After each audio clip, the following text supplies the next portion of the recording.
पिछले 5 दिनों में केंद्र सरकार ने 4 साल के बाद पेट्रोलियम उत्पादों की खुदरा कीमतें 2 बार बढ़ाई है। यह प्रत्याशित था क्योंकि सरकार कच्चे तेल की ऊंची कीमतों के बारे में और लागत से कम वसूली के कारण तेल मार्केटिंग कंपनियों को हो रहे घाटे के बारे में चेतावनी दे रही थी। यह भी जाहिर था कि कीमतों में यह बढ़ोतरी 5 राज्यों के विधानसभा चुनावों के नतीजों के बाद होगी।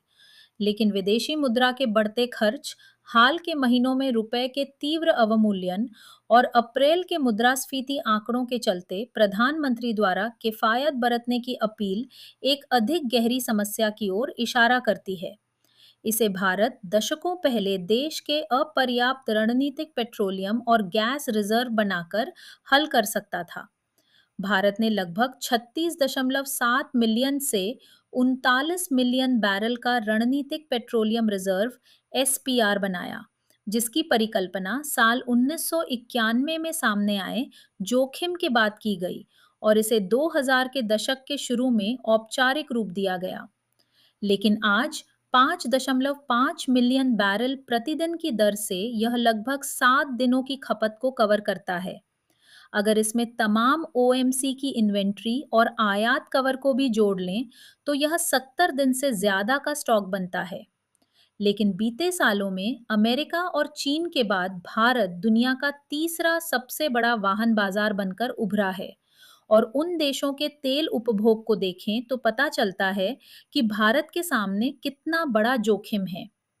अमेरिका ने अपना एसपीआर साल 1973 के तेल संकट के बाद बनाया, जो 714 मिलियन बैरल का है और भारत के एसपीआर से 18 गुना बड़ा है। वहीं चीन का और भी बड़ा, लगभग 900 मिलियन बैरल का है। अमेरिका के पास अपने रिजर्व तंत्र में अभी लगभग 400 मिलियन बैरल तेल है, जिससे मोटा मोटी 20 दिनों की खपत की पूर्ति की जा सकती है। बीते 10 सालों में 13 मिलियन बैरल प्रतिदिन के आउटपुट के साथ यह देश दुनिया का सबसे बड़ा तेल उत्पादक बनकर उभरा है और वाणिज्यिक तंत्र के पास भी काफी इन्वेंट्री है, जो उसे अंतर्राष्ट्रीय ऊर्जा एजेंसी द्वारा अनुशंसित 90 दिन के भंडार से ऊपर ले जाते हैं। यही बात चीन पर भी लागू होती है, जो तेल के मामले में आयात निर्भर राष्ट्र होने के कारण भारत के साथ तुलना योग्य है। ये आंकड़े और चिंताजनक हो जाते हैं जब इनकी तुलना एलपीजी और एलएनजी के रिजर्वों के साथ की जाती है, जहां भारत सबसे ज्यादा जोखिम में है। भारत के पास लगभग 1.4 लाख टन की एलपीजी भंडारण सुविधा है, जबकि उसकी दैनिक खपत लगभग 80,000 टन है, उसकी रिजर्व क्षमता की आधी से ज्यादा। एलएनजी की बात करें तो भारत मुख्यतः पेट्रोनेट एलएनजी और बीपीसीएल की द्वि गैसिफिकेशन सुविधाओं पर मौजूद स्टॉक पर निर्भर करता है। उर्वरक उत्पादन के लिए बेहद अहम इस ईंधन की कोई भूमिगत भंडारण सुविधा मौजूद नहीं है।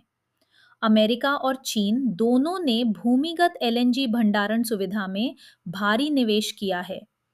रूस यूक्रेन युद्ध के बाद यूरोपीय संघ ने रूसी गैस पर अपनी निर्भरता घटाते हुए नई स्थितियों के अनुरूप तेजी से अनुकूलन किया। इन रिजर्वों ने आपूर्ति में व्यवधान के समय उन्नत अर्थव्यवस्थाओं को दीर्घकालिक अनुबंधों पर निर्भरता के जरिए आपूर्ति में व्यवधान के खिलाफ बाड़बंदी करने में सक्षम बनाया है। उन्हें हाजिर बाजार में ऊंची कीमतें देने से बचाया है। चीन की बात करें तो रूसी तेल के खिलाफ अमेरिकी प्रतिबंधों की नाफरमानी का उसे अच्छा फायदा हुआ है। भारत को भी फायदा हुआ होता अगर उसने ज्यादा रणनीतिक स्वायत्तता बनाए रखी होती।